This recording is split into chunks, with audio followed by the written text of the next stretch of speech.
Bioscope की बातें।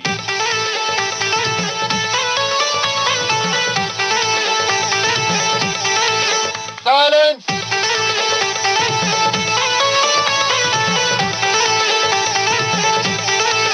Action.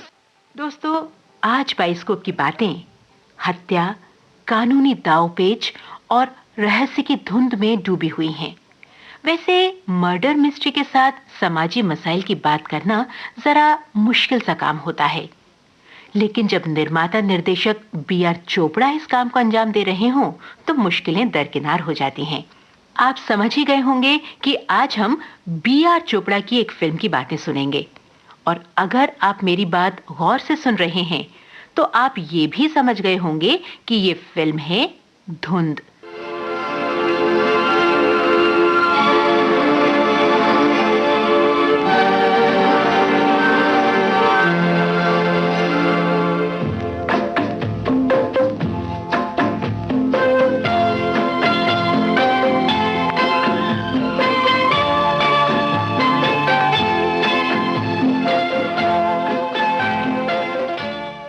धुंध के बारे में जानकारियां बटोरकर उन्हें साउंड ट्रैक में गूंथकर आलेख तैयार करने का काम अशोक अय्यर ने किया है और आज के प्रोग्राम को रिकॉर्ड करने में मदद की है पी.के.ए. नायर ने। इस तरह अय्यर साहब और नायर साहब की मदद से आप साहबान की खातिर बायोस्कोप की बातें धुंध में डुबोकर पेश कर रहे हैं प्रोग्राम के प्रोड्यूसर लोकेंद्र शर्मा।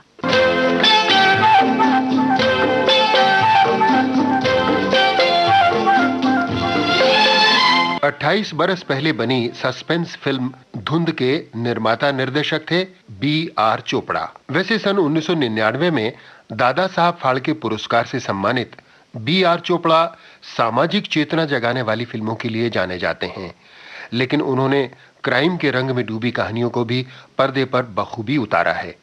ये दूसरी बात है कि कत्ल, बलात्कार या बदले की बात कही तो उसके पीछे भी हमेशा एक सामाजिक उद्देश्य बना रहा। अशोक कुमार, संजय खान, जीनत अमान, नवीन निश्चल और डैनी की मुख्य भूमिकाओं वाली फिल्म धुंध की कहानी भी एक कत्ल के इर्द गिर्द घूमती है। कातिल कौन है मालूम नहीं है, कई चेहरे हैं मगर सब धुंधले हैं। जैसे घने कोहरे में कुछ भी साफ दिखाई नहीं देता, वैसे ही धुंध में भी कातिल का पता नहीं चलता। और तो और पुलिस भी इस कत्ल की गुत्थी को सुलझाते सुलझाते खुद उलझन में पड़ जाती है। राणा जी, रंजीत सिंह के कत्ल ने जितना हैरान किया है उतना तो आज तक किसी केस ने नहीं किया। वो कैसे? अरे एक तो ये घर ही अजीब सा है, पागल खाना से मालूम होता है। छोटा भाई है, अजीब आवाई तबाही बक रहा है। माँ है तो कुछ और ही कह रही है, बीवी है तो बिल्कुल खामोश, न जाने क्यों। उधर चंद्रशेखर के बयान से कोई मदद नहीं मिलती। उसने कातिल को देखा ही नहीं क्योंकि धुंध थी।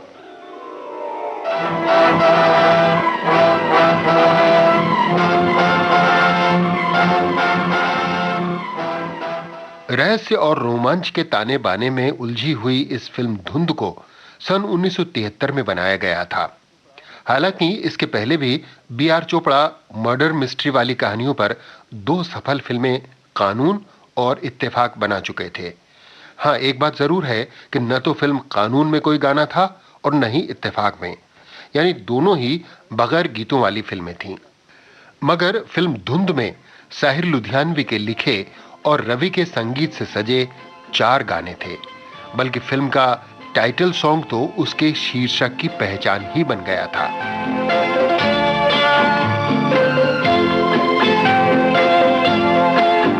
संसार की हर शय का इतना ही फसाना है, एक धुंध से आना है, एक धुंध में जाना है।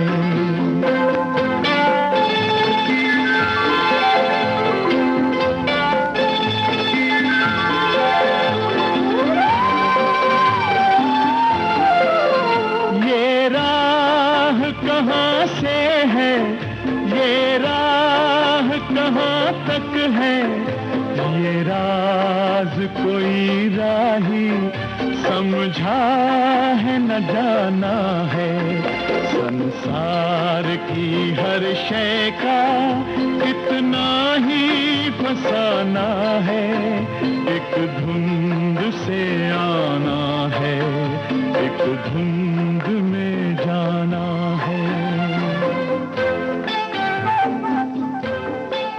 सन 1973 में रिलीज होने वाली फिल्म धुंध की शुरुआत बड़ी परेशानियों के साथ हुई थी। इसके पहले सन 1972 में B.R. चोपड़ा की एक फिल्म आई थी दास्तान, जो उनकी ही सन 1951 में बनी हुई फिल्म अफसाना का रीमेक थी। ये शय बनी थी किसी दूसरे जहां के लिए, तेरा वजूद है, तेरा वजूद है अब सिर्फ दास्तां के लिए, न तू ज़मीं के लिए है न आसमां के लिए। B.R. चोपड़ा को बड़ी उम्मीदें थी कि फिल्म दास्तान भी अफसाना की तरह ही सुपरहिट होगी।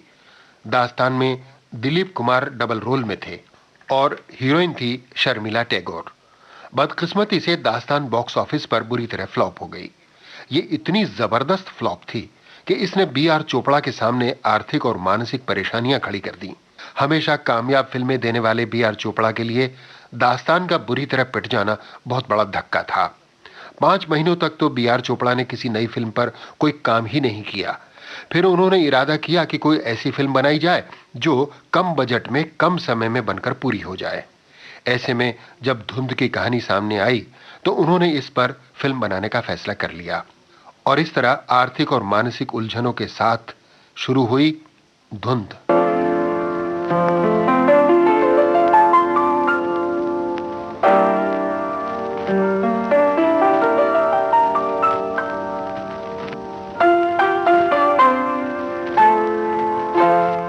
उलझन सुलझे ना, रास्ता सूझे ना, जाऊं कहाँ मैं, जाऊं कहाँ।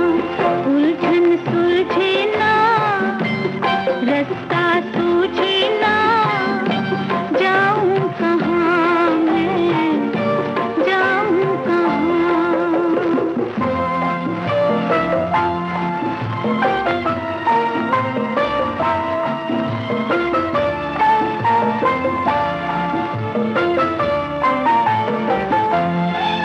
मेरे दिल का अंधेरा और घनेरा, कुछ समझ न पाऊं क्या होना है मेरा।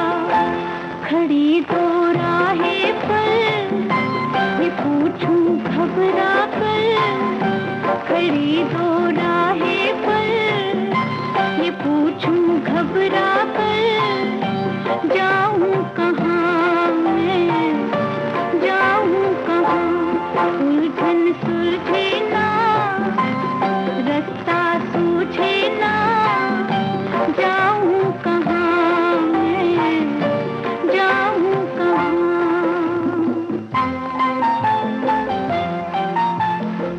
फिल्म धुंध के लिए कलाकारों के चयन की बारी आई तो एक छोटी सी समस्या सामने आ खड़ी हुई। छोटे बजट की फिल्म के लिए बड़े फिल्म स्टार्स का मिलना तो सवाल ही नहीं था, लेकिन यहां तो छोटे और नए कलाकार भी नहीं मिल पा रहे थे। हीरो के लिए अमिताभ बच्चन के बारे में सोचा गया। अमिताभ उन दिनों खुद एक बहुत सफल स्टार नहीं बन पाए थे, लेकिन ताज्जुब की बात यह हुई कि अमिताभ भी धुंध के लिए अपनी डेट्स नहीं दे पाए। असल में धुंध की पूरी शूटिंग आउटडोर शूटिंग थी, जो महाबलेश्वर और उसके आसपास की कुछ जगहों पर होनी थी। महाबलेश्वर में B.R. चोपड़ा ने एक बंगला भी 2 महीने के लिए किराए पर ले लिया था, ताकि इन 2 महीनों में लगातार शूटिंग करके फिल्म को पूरा कर लिया जाए। लेकिन इन्हीं 2 महीनों की डेट्स अमिताभ दूसरी फिल्मों को पहले ही दे चुके थे, इसलिए अमिताभ धुंध के हीरो नहीं बन पाए। हीरो की तलाश में B.R. चोपड़ा बेहद परेशान थे, लेकिन तभी एक दिन संजय खान उनके घर आए। B.R. चोपड़ा के बंगले में एक बैडमिंटन कोर्ट था, जहां संजय हर रोज बैडमिंटन खेलने आया करते थे। एक दिन संजय ने B.R. चोपड़ा से उनकी नई फिल्म धुंध के बारे में पूछा। जब संजय ने धुंध की कहानी सुनी तो सुनते ही बी आर चोपड़ा से कहा कि इतनी बढ़िया कहानी है, अगर आपने कोई हीरो नहीं लिया हो तो कृपया मुझे मौका दीजिए। उत्साह से भरे संजय का यह निवेदन बी आर चोपड़ा से टालते नहीं बना और उन्होंने संजय को धुंध का हीरो चुन लिया। एक बात और, संजय ने इस रोल को अहमियत देते हुए अपनी मार्केट प्राइस से काफी कम पैसा लेना भी कबूल किया। शायद मैं आपकी कुछ मदद कर सकूं। बताइए क्या मजबूरी है आपकी? आप मेरी मजबूरी नहीं समझ सकेंगे। नहीं समझ सकूंगा वो बात की बात है, लेकिन आज पहली बार मालूम हुआ कि दुनिया में हसीन भी मजबूर है। चलिए मैं आपको घर छोड़ देता हूं। नहीं, मैं अकेली ही चली जाऊंगी। मैं आपको इस हालत में अकेला नहीं छोड़ूंगा। चलिए मेरे साथ।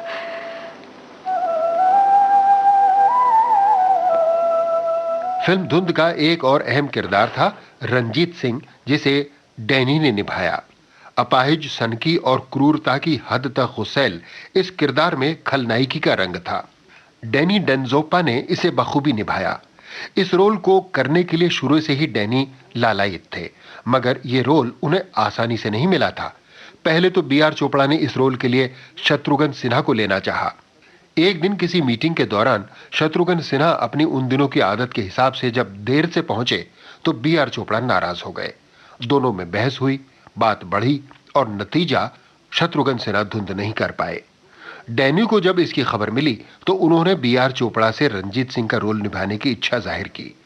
बी आर चोपड़ा ने सफेद दाढ़ी मूंछों के साथ डैनी का स्क्रीन टेस्ट लिया और उन्हें पूरी तरह से किरदार में फिट पाकर यह रोल उन्हें दे दिया।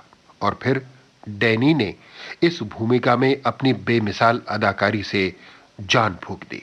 क्यों जाने मन, ये गाना मेरे लिए था या इनके लिए? उलझन मैं हूं या ये?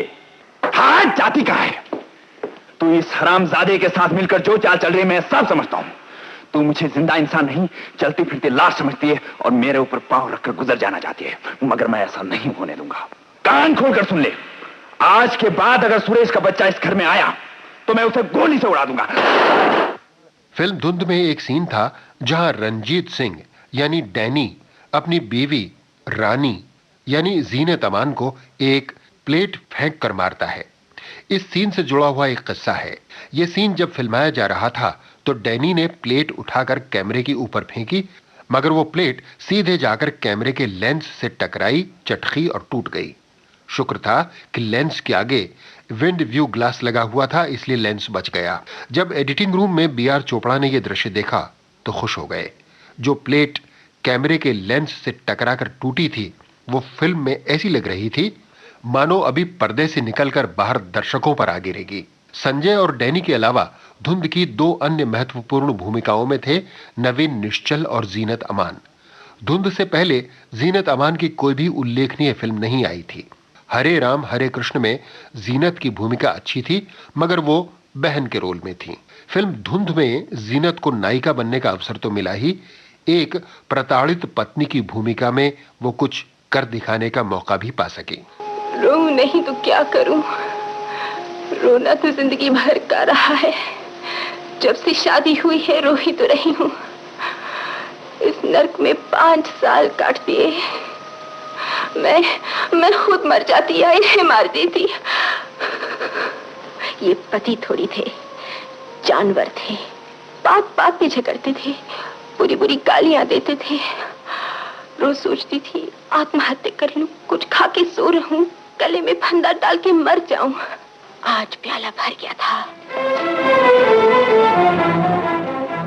फिल्म धुंध की रिलीज के 7 साल बाद जब बी आर चोपड़ा ने नारी प्रधान कहानी पर इंसाफ का तराजू फिल्म बनाई तो मुख्य भूमिका में जीनत अमान को ही चुना। बहरहाल अब हम आज की फिल्म शुरू करते हैं, यानी फिल्म धुंध की कहानी।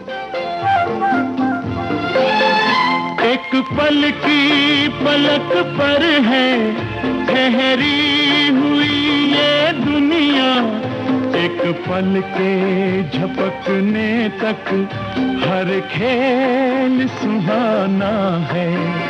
संसार की हर शय का इतना ही फसाना है, एक धुंध से आना है, एक धुंध में जाना है।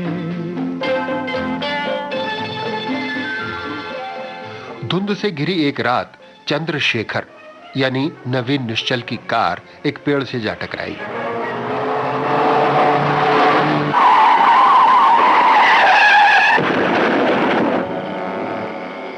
फोन करने के लिए चंद्रशेखर वहां मौजूद एक बंगले में दाखिल हुआ।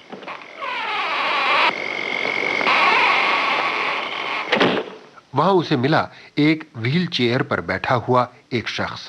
माफ कीजिए, आपको बेवक्त तकलीफ दे रहा हूँ। दरअसल बात यह है कि बाहर मेरी गाड़ी का एक्सीडेंट हो गया है। अगर आपको एतराज ना हो तो आपका टेलीफोन इस्तेमाल कर सकता हूँ। लगता है सो रहे हैं। भाई साहब, भाई साहब। चंद्रशेखर ने देखा कि व्हील चेयर पर बैठा हुआ वो शख्स सो नहीं रहा बल्कि मर चुका है। इससे पहले कि चंद्रशेखर कुछ समझे, उसकी नजर वहां मौजूद एक औरत पर पड़ी। ये थी रानी यानी जीनत अमान। ये खून मैंने किया है। ये खून? हाँ, मैंने किया है। और ये? मेरे पति। और आपने अपने? टेलीफोन सामने मेज पे रखा है, आप पुलिस को बुला लीजिए। आप रो रही हैं? रो नहीं तो क्या करूं? रोना तो जिंदगी भर का रहा है। जब से शादी हुई है रो ही तो रही हूं। इस नर्क में 5 साल काट दिए। मैं खुद मर जाती या इन्हें मार देती। उन्होंने पिस्तौल निकाल ली और मुझे कत्ल करने की धमकी दी। मैं भी झपट पड़ी, हाथापाई हुई और गोली चल गई। गोली चल गई?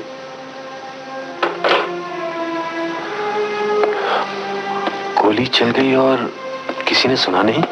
इस घर में क्या आप अकेली रहती हैं? नहीं, मेरी सास है, छोटा देवर है, नौकर है, नौकरानी भी है। और गोली की आवाज सुनकर कोई नहीं आया? इस घर में गोली की आवाज कोई अनोखी बात नहीं।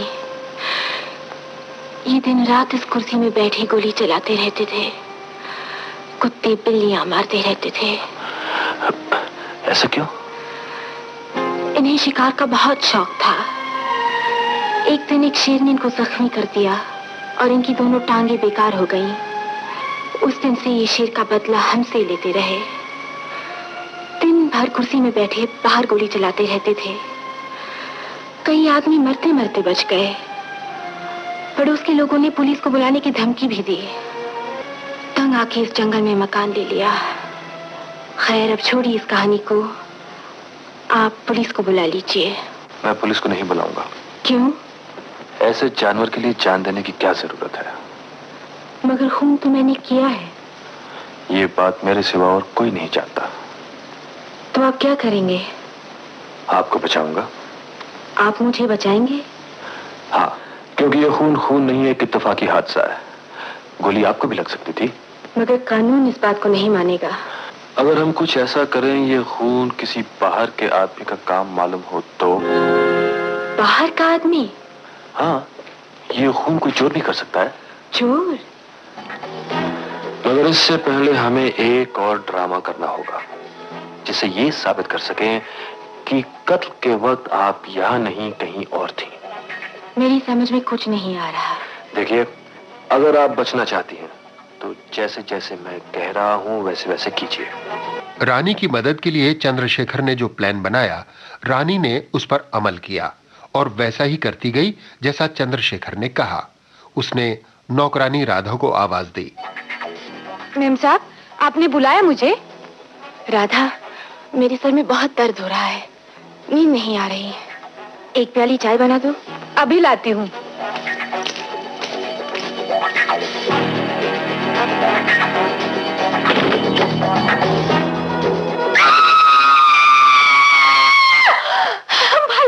मालकिन साहब को क्या हो गया? देखिए साहब को क्या हो गया। मेम साहब, मेम साहब।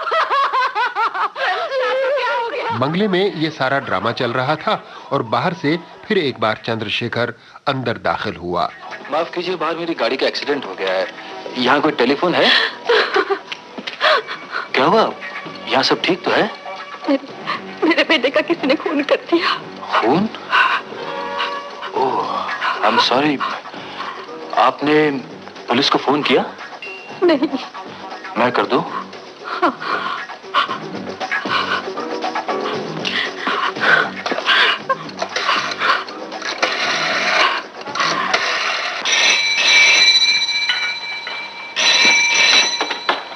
Hello, police station. यहाँ का एड्रेस क्या है? हिलव्यू तुलसी मार्ग। हेलो पुलिस, मैं हिलव्यू तुलसी मार्ग से बोल रहा हूँ। यहाँ पे खून हो गया। खून? जी अभी आते हैं। लेट्स गो।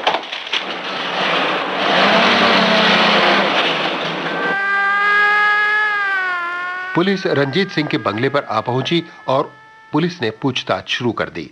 अब रंजीत सिंह की पत्नी रानी, सौतेली मां, पगला भाई और नौकरानी के साथ साथ चंद्रशेखर भी शक के घेरे में था। लाश को किसी ने हाथ तो नहीं लगाया? जी नहीं। मेहरबानी करके आप जरा पीछे हट जाइए। गोली घड़ी के पास से निकल गई। Sir, cigar container.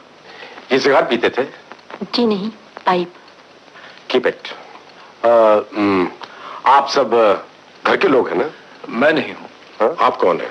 मैं यहाँ से गुजर रहा था, मेरी गाड़ी का एक्सीडेंट हो गया, पहिया खड्ड में गिर गया। मैंने सोचा यहाँ से कुछ मदद ले लूँ, किसी गैरेज को फोन कर दूं। आपको मालूम था कि यहाँ फोन है? जी नहीं, मैंने सोचा इतना बड़ा घर है, शायद हो। फिर जब मैं आ रहा था तो घर के अंदर से एक आदमी भागता हुआ बाहर गया और मुझसे टकरा गया। उसके हाथ से कुछ चीज गिरी।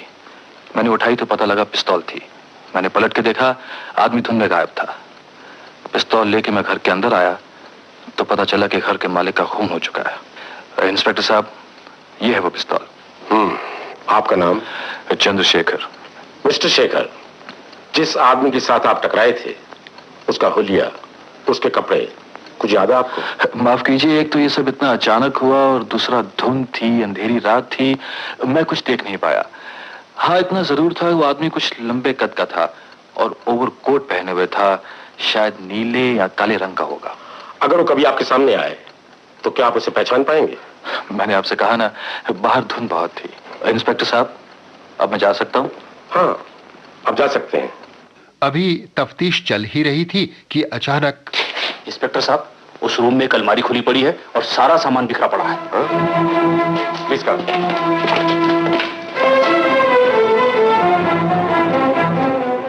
ये अलमारी किसकी है? रंजीत की। वो अपना रुपया पैसा इसी में रखते थे? जी, इसी में रखते थे। मालूम होता है ये खून चोरी की वजह से हुआ है। हो सकता है। यू मे बी राइट, मगर ये काम जरूर किसी भेदी का है जिसे घर के बारे में सब कुछ मालूम है। अलमारी कहाँ है, चाबियां कहाँ है, रुपया कहाँ है। अलमारी तोड़ी नहीं गई, खोली गई है। यस। Oh yes. आपका नौकर इस वक्त कहाँ है? वो तो 9:30 बजे रंजीत को कॉफी देके चला जाता है। नौकर बांकेलाल यानी देवेन वर्मा पर पुलिस का शक होना जायज था, क्योंकि वो घर से दूर कहीं मुजरा देख रहा था।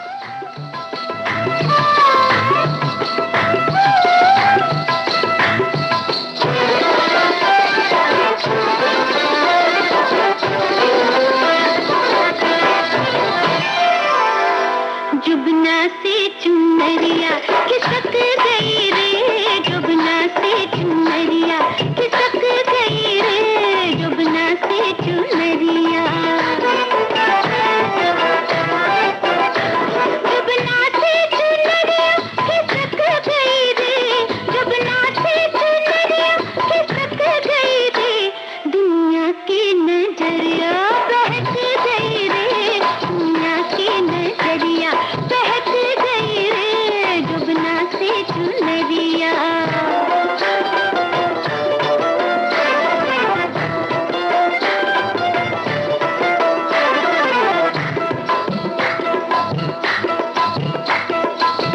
नाजुक तन और उस पे जवानी, नाजुक तन और उस पे जवानी, नाजुक तन और उस पे जवानी है, पतली कमरिया हाय रे पतली कमरिया लचक गई रे, दुनिया की नजरिया बहक गई रे, जुबना से चुनरिया।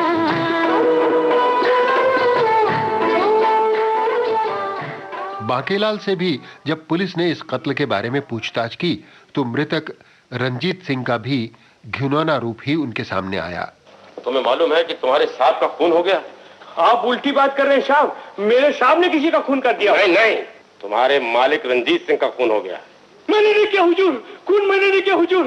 हुजूर मैंने खून नहीं किया। मैं मेरी कसम खा के कहता हूं हुजूर, मैं आपकी कसम खा के कहता हूं हुजूर, मैंने खून नहीं किया। मैंने तो ठीक 9:30 बजे साहब को काफी दिया, तब बिल्कुल जिंदा था, एकदम गाली दे रहा था, लंबी लंबी गाली दे रहा था। ठीक है, खून उसके बाद हुआ। बाकी तुम्हारे ख्याल में ये खून कौन कर सकता है? तुम्हारा शक किस पर जाता है? साहब शक की बात तो ऐसी है साहब कि कोई भी कर सकता था साहब। माफ करना, था तो मेरा मालिक, लेकिन आदमी बिल्कुल थर्ड क्लास था। बाहर वाले तो छोड़िए, घर वाले भी बिल्कुल तंग आ गए थे।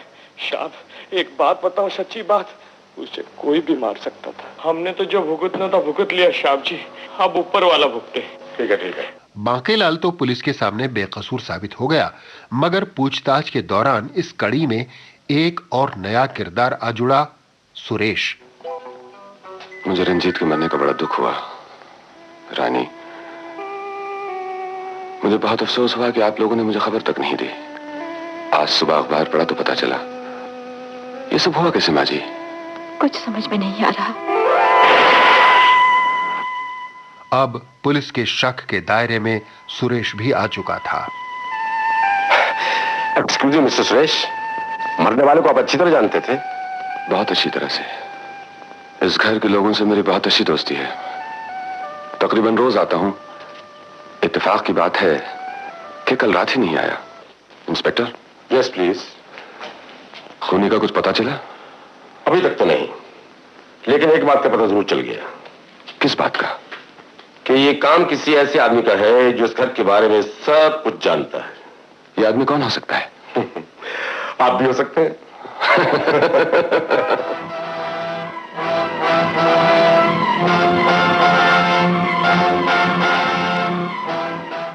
रंजीत सिंह के कत्ल का केस इतना उलझता जा रहा था कि पुलिस परेशान हो उठी। जब कत्ल हुआ है तो कोई ना कोई तो कातिल होगा, कोई ना कोई तो इस घर में आया होगा। जरूर। ट्रे पर पड़ी उंगलियों के निशान साफ जाहिर कर रहे हैं कि सुरेश ही आया था। सर, ट्रे पर उंगलियों के निशान तो एक दिन पहले के भी हो सकते हैं, जरूरी नहीं कि कत्ल की रात के हों। सुरेश उस घर में रोज आता था। मेरा ख्याल है खामखा एक शरीफ आदमी पे शक कर रहे हैं। और फिर सुरेश वैसे भी नहीं हो सकता, वो उस रात सिवाय होटल में था, वो पार्टी उसकी अपनी दी हुई थी। सर, अगर वो होटल में था तो रंजीत सिंह के घर में कैसे जा सकता है? You are right. अगर वो वहां था तो यहां कैसे हो सकता था, और जो यहां था वो वहां क्यों कर हुआ? जो यहाँ था वो वहाँ क्यों कर हुआ? जो यहाँ था वो वहाँ क्यों कर हुआ? जो यहाँ था वो वहाँ क्यों कर हुआ? क्यों कर हुआ? जो यहाँ था वो वहाँ क्यों कर हुआ? क्यों कर हुआ? दो जगह वो जाने जा क्यों कर हुआ? दो जगह वो जाने जा क्यों कर हुआ?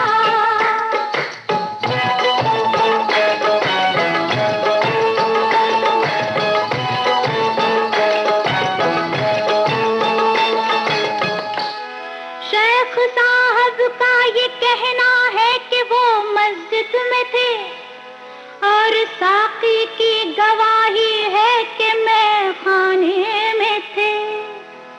शेख साहब का ये कहना है कि वो मस्जिद में थे और साकी की गवाही है कि मैं खाने में थे।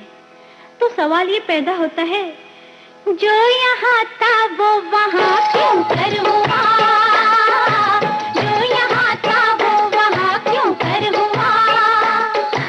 दो जगह वो जाने जा क्यों कर हुआ?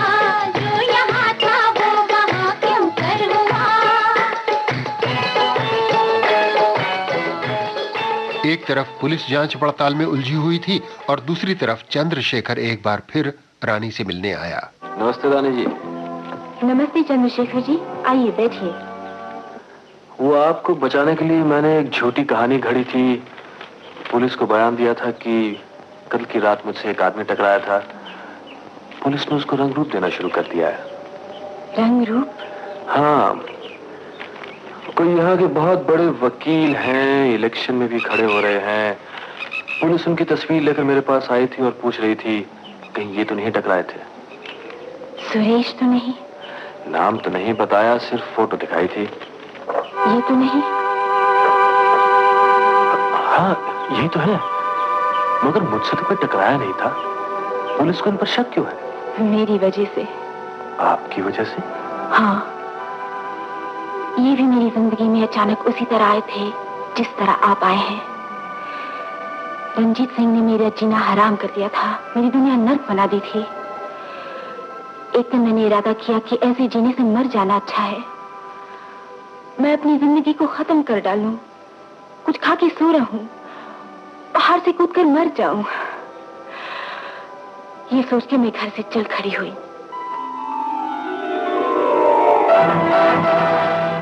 रानी उस दिन पहाड़ से कूदने ही वाली थी कि सुरेश ने उसे बचा लिया। आपने मुझे क्यों बचाया? मैं नहीं जीना चाहती, मुझे मर जाने दीजिए। सुनिए, मरना बहुत आसान है, जीना बहुत मुश्किल। मुश्किल काम कीजिए, आसान काम क्यों कर रही हैं? मैं थक गई हूँ, जिंदगी से तंग आ गई हूँ।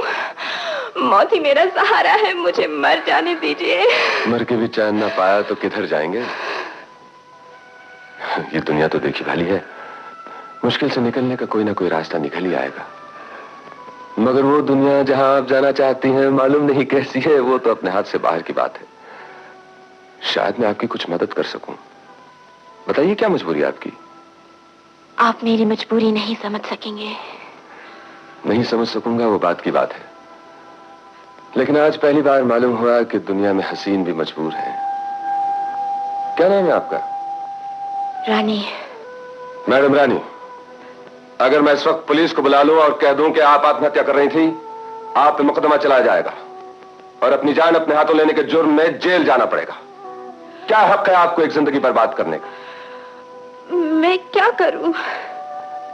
जिंदा रहना सीखिए। चलिए मैं आपको घर छोड़ देता हूं। नहीं, मैं अकेली ही चली जाऊंगी। मैं आपको इस हालत में अकेला नहीं छोड़ूंगा, चलिए मेरे साथ। सुरेश रानी को बचाकर जब उसके घर तक छोड़ने आया तो उसका सामना रानी के अपाहिज सनकी और गुस्सैल पति रंजीत सिंह से हुआ, जो व्हील चेयर पर बैठा हुआ अपनी रिवॉल्वर से खरगोश मार रहा था। वाह वाह, क्या निशाना है आपका। मगर ये बेचारे जानवर क्यों? इसके लिए तो बेजान चीजें बहुत हैं। बेजान चीजों में खून नहीं होता, मजा गोली की आवाज में नहीं, गर्म गर्म लाल लाल खून में होता है। आपकी तारीफ? मेरा नाम सुरेश सक्सेना है। वही तो नहीं जो इलेक्शन में खड़े हो रहे हैं?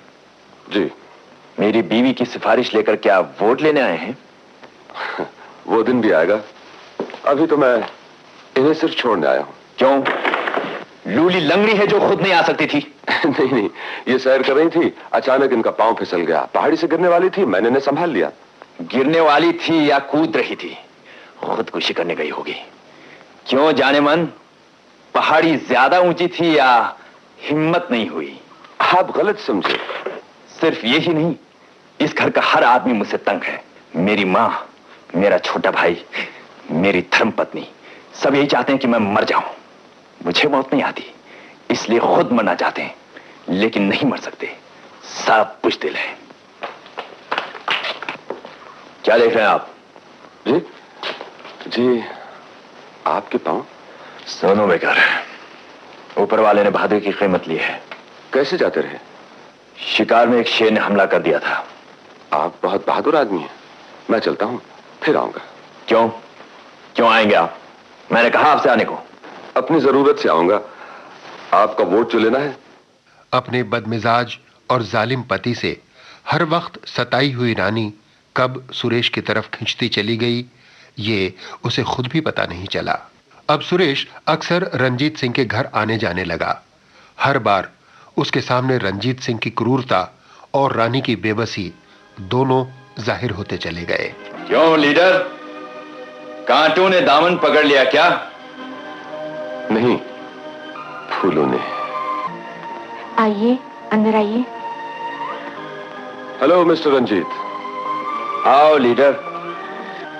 कैसा चल रहा है आपका इलेक्शन? बस चल रहा है। आएंगे वाएंगे नहीं आप। क्यों? बहुत शरीफ आदमी हो। तो आप खड़े हो जाइए। खड़ा तो हो ही नहीं सकता, टांगे बेकार है। चलो किस बहस में पड़ गए लीडर, बाजी लगी है, शतरंज खेलो। आओ, पहले चाल आपकी है, चलिए। लीजिए। लगता है तुम मुझे फंसा ही दोगे। चाय। जब देखो बीच में आ जाती हो। देखते नहीं हम लोग खेल रहे हैं। चाय किसने लाने को कहा था? जी मैंने। मुझे आपके घर की चाय बहुत अच्छी लगती है। अच्छा अच्छा, आप चाय चलिए। अब क्या मेरे मुंह में डालोगी?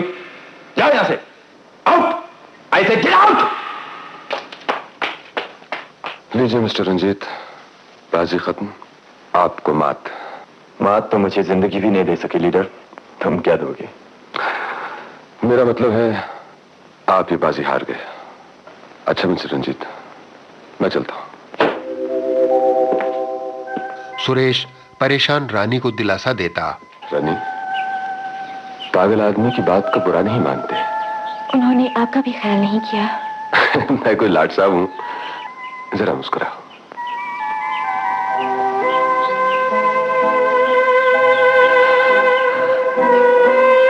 रानी।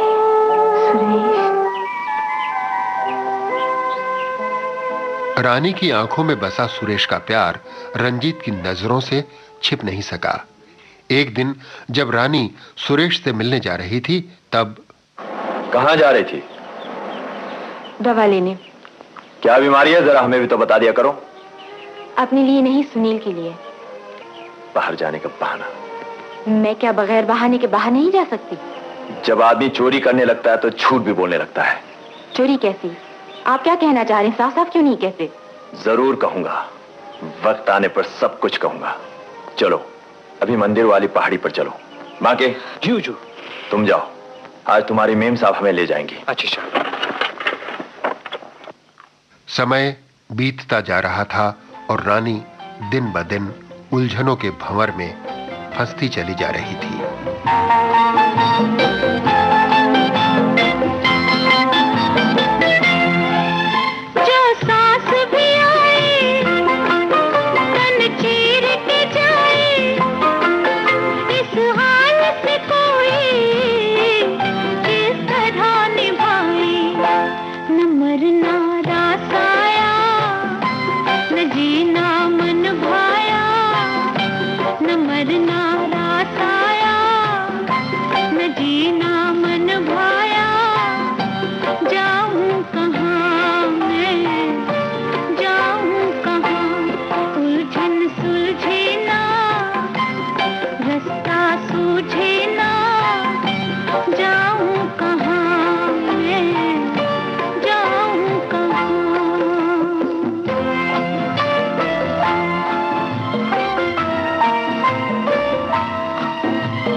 सुंदर, अति सुंदर, बहुत खूब, बहुत खूब।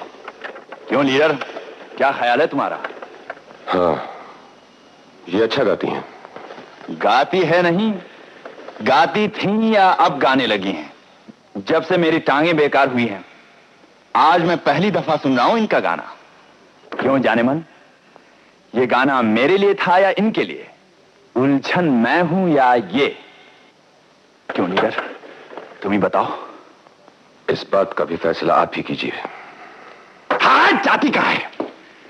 तू इस हरामजादे के साथ मिलकर जो चाल चल रही है मैं सब समझता हूं। तू मुझे जिंदा इंसान नहीं, चलती फिरती लाश समझती है और मेरे ऊपर पांव रखकर गुजर जाना चाहती है, मगर मैं ऐसा नहीं होने दूंगा। कान खोलकर सुन ले, आज के बाद अगर सुरेश का बच्चा इस घर में आया तो मैं उसे गोली से उड़ा दूंगा। रंजीत सिंह ने सुरेश का अपने यहां आना रोक दिया तो दिल के हाथों मजबूर रानी स्वयं सुरेश से मिलने जा पहुंची। तुम कर ही क्या सकते हो? मैं तुम्हें नई जिंदगी दे सकता हूं, तुम्हें तलाक दिला सकता हूं, मैं तुमसे शादी कर सकता हूं। सुरेश, सुरेश। सुरेश से मिलकर जब रानी घर लौटी तो मिलाई अपने आशिक से। मैंने उसे यहाँ आने को मना किया तो तू उसके घर चली गई। छोड़ दो मुझे। छोड़ दूं ताकि तू उस कमीने कुत्ते के साथ जाकर सो जाए? जो ऐसी बात। तू समझते मुझे छोड़कर चली जाएगी? देखता हूं कैसे जाती है तू। जरूर जाऊंगी। तुम क्या कर सकते हो? मैं उसकी जिंदगी बर्बाद कर दूंगा। वो इलेक्शन में खड़ा होना चाहता है ना, असेंबली में जाना चाहता है ना, देखता हूं कैसे जाता है। तुम उसका कुछ नहीं बिगाड़ सकते। जरूर बिगाड़ सकता हूं, मुझे मालूम है वो कहाँ है। सिवाय होटल में पार्टी दे रहा है, शहर के बड़े बड़े लोगों को, अखबार वालों को बुलाया। मैं वहां जाकर उसका फंडा फोड़ दूंगा और उनको बताऊंगा कि उनका होने वाला लीडर मेरा घर बर्बाद कर रहा है। मैं तुम्हें नहीं डालूंगा।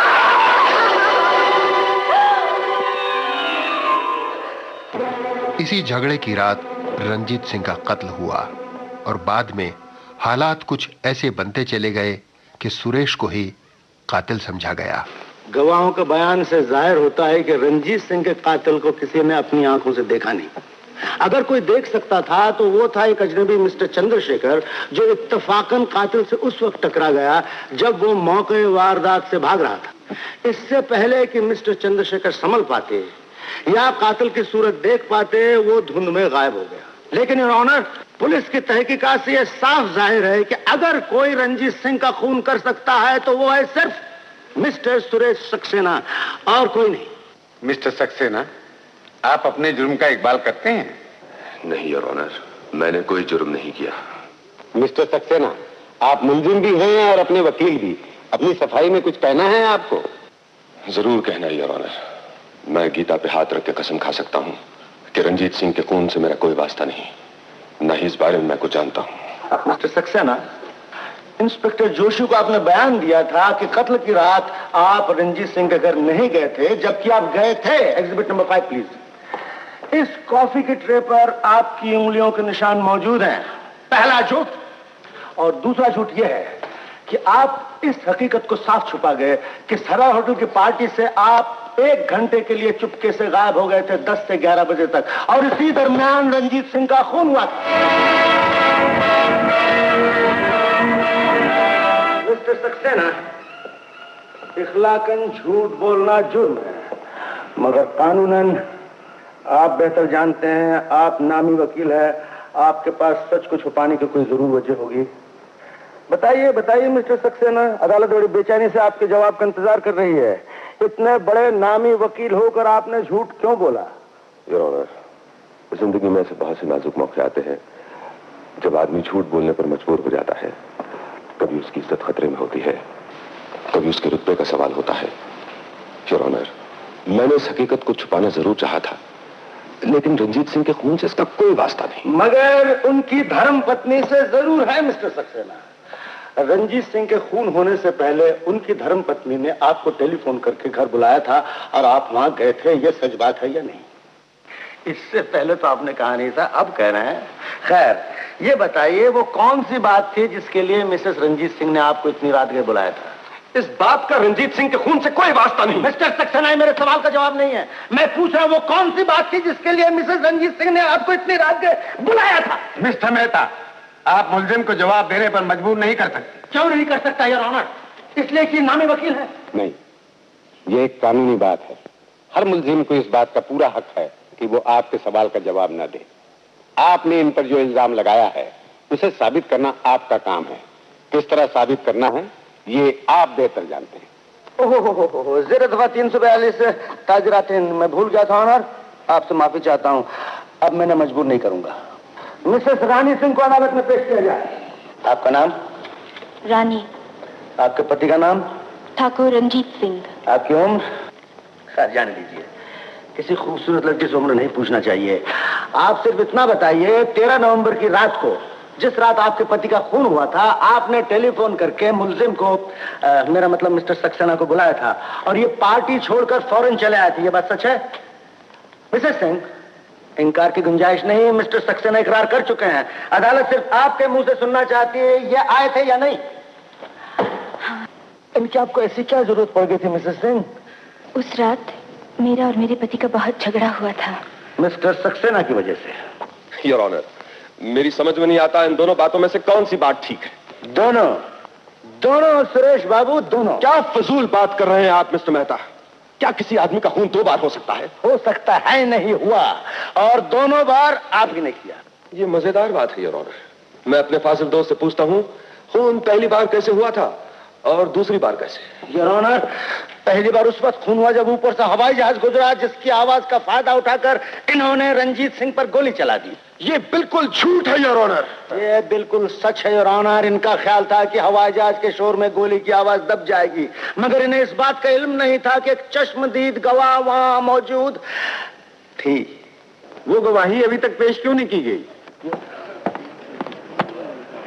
योर ऑनर, ये वो गवाही है जिसे झुठलाया नहीं जा सकता। पॉकेट वॉच, इसके पीछे लिखा हुआ है, to my dearest Ranjit on our first wedding anniversary Rani. आप इसे पहचानती हैं? हाँ, मैंने ये घड़ी अपने पति को शादी की पहली सालगिरह पे दी थी। आपके पति इस घड़ी को कहाँ रखते थे? अपनी जेब में रखते थे। Thank you your honour. ये घड़ी उस वक्त भी रंजीत सिंह की जेब में थी जिस वक्त उन पर गोली चली, और बैलिस्टिक रिपोर्ट के मुताबिक ये घड़ी उसी गोली से बंद हुई जिससे रंजीत सिंह की मौत हुई। आप देख सकते हैं इसमें 10:30 बजे। Ballistic report please.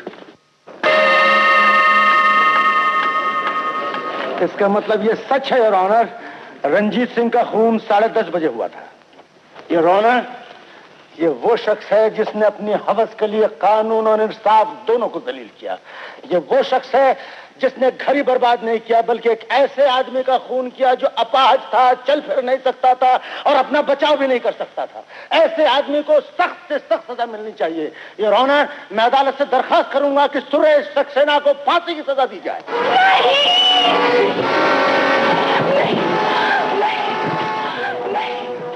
रानी ने जब देखा कि सुरेश को सजा हो जाएगी तो उसने इल्जाम अपने सिर लेने की कोशिश की। जज साहब, मैं कुछ कहना चाहती हूँ। कहिए। आज तक जो कुछ इस अदालत में कहा गया है योर ऑनर, सब झूठ है, सब गलत है। सच क्या है मैं बताती हूँ। मिस्टर सुरेश बिल्कुल बेकसूर हैं योर ऑनर। इन्हें खून के बारे में कुछ नहीं मालूम। खून मैंने किया है योर ऑनर। सुरेश और रानी एक दूसरे को बचाने के लिए इल्जाम अपने अपने सिर ले रहे थे। तभी कोर्ट में चंद्रशेखर ने कदम रखा और सारी कहानी का रुख ही बदल गया। इन्होंने अपने पति का खून नहीं किया। मिस्टर चंद्रशेखर, ये क्या कह रहे हैं आप सच क्यों नहीं बताते? आप तो जानते हैं खून मैंने किया है। हाँ, मैं जानता हूं मिसेस सिंह, खून आपने नहीं किया। मैं कातिल को पहचानता हूं और कातिल इस वक्त अदालत में मौजूद है। ये कहानी हकीकत ही है योर ऑनर। इसका रंजीत सिंह के खून से बहुत गहरा ताल्लुक है। कहिए, क्या कहना है आप? योर ऑनर, आज से कई साल पहले की बात है। रंजीत सिंह और प्रकाश 2 दोस्त थे। दोनों मिलकर इकट्ठा कारोबार किया करते थे।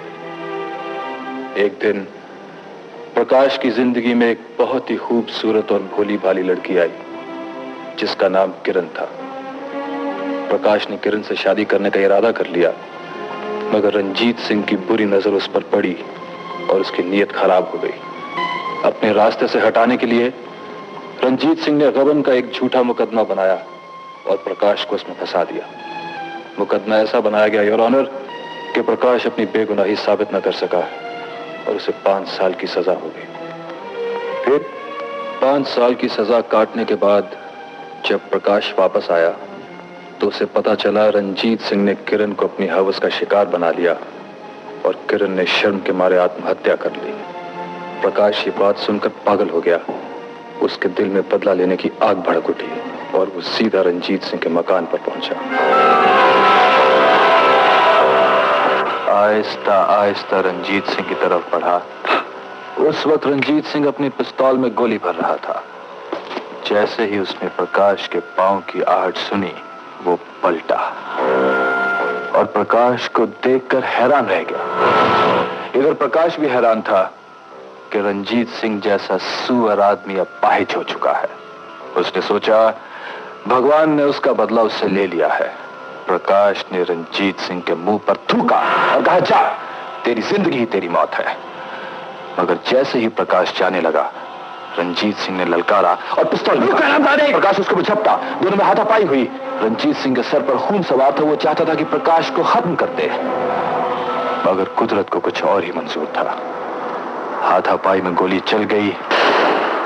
प्रकाश की जगह रंजीत सिंह मारा गया। मिस्टर चंद्रशेखर, ये प्रकाश कौन है? प्रकाश मैं हूं। चंद्रशेखर ही दरअसल प्रकाश था जो रंजीत सिंह से इंतकाम लेने आया था, लेकिन उसने अपना जुर्म कबूल करके रानी और सुरेश को बचा लिया। अदालत ने भी प्रकाश के ही हक में एक फैसला दिया। अदालत तराजू की दो पलड़ों की तरह है। एक पलड़े में कानून होता है और दूसरे में इंसाफ। कानून की नजर में मिस्टर प्रकाश मुजरिम है, मगर इंसाफ की नजर में वो बेगुनाह है। इसलिए मिस्टर प्रकाश को ये अदालत बाइज्जत बरी करती है। हम लोग खिलौने हैं एक ऐसे खिलाड़ी के, हम लोग खिलौने हैं एक ऐसे खिलाड़ी के, जिसको अभी सदियों तक ये खेल रचाना है। संसार की हर शय का इतना ही फसाना है। जब फिल्म धुंध की शूटिंग चल रही थी तो इस फिल्म की कहानी जैसा ही एक हादसा होते होते बचा।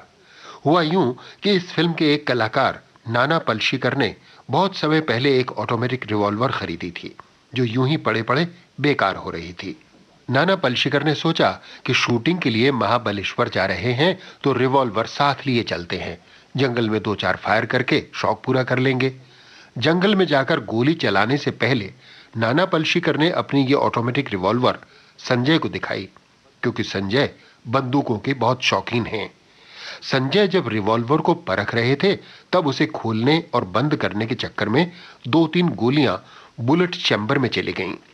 इसके बाद संजय ने जैसे ही ट्रिगर पर हाथ रखा कि 2-3 गोलियां छूटकर खिड़की और दीवारों पर जा लगी। संजय उस दिन बाल बाल बचे, क्योंकि रिवॉल्वर की नली संजय ने अपनी ही तरफ की हुई थी। बहरहाल producer director B.R. Chopra, hero Sanjay Khan और फिल्म धुंध, इन सब की तकदीर अच्छी थी जो किसी को कुछ नहीं हुआ। यही नहीं, B.R. चोपड़ा ने धुंध को अपने चाहे गए समय यानी 2 महीने में ही पूरा भी कर लिया। फिल्म बनी, चली और खूब चली।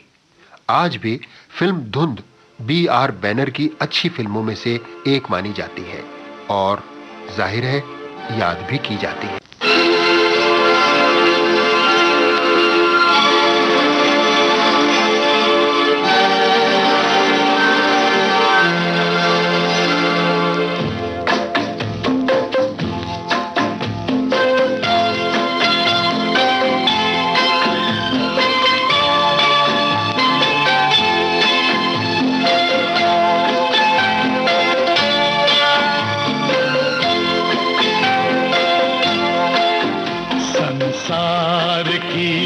शय का इतना ही फसाना है, एक धुंध से आना है, एक धुंध में जाना है।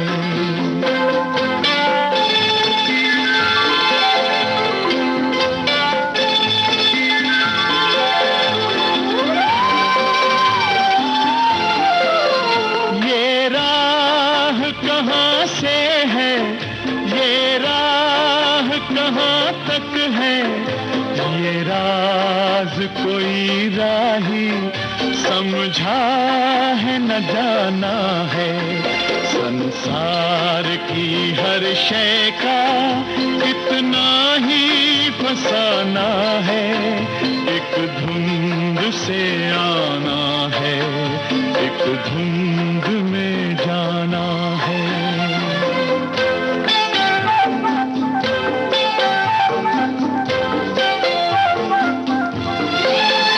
एक पल की पलक पर है ठहरी हुई ये दुनिया, एक पल के झपकने तक हर खेल सुहाना है, संसार की हर शय का कितना ही फसाना है, एक धुंध से आना है, एक धुंध में जाना है।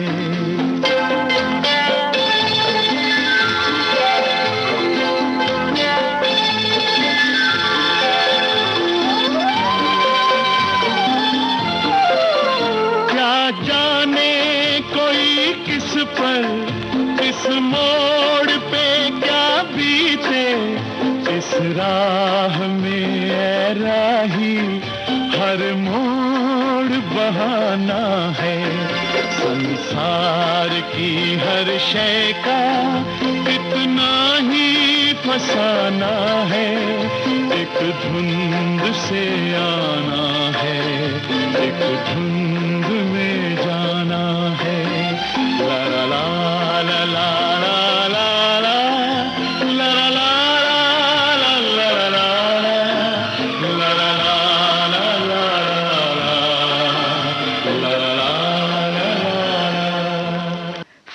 धुंध की बातें मुकम्मल हुई दोस्तों, और धुंध छटी तो प्रोग्राम तैयार करने वाले कलाकारों के नाम एक बार फिर उभर कर आए। आज के प्रोग्राम का आलेख तैयार किया था अशोक अय्यर ने। प्रोग्राम तैयार करने में मददगार थे PKA नायर, और बाइस्कोप की बातें आपको सुना रहे थे प्रोग्राम के प्रोड्यूसर लोकेंद्र शर्मा। अगले हफ्ते किसी और नई फिल्म की बातें लेकर हाजिर होंगे। तब तक नमस्कार। बाइस्कोप की बातें फिर सुनिएगा अगले हफ्ते।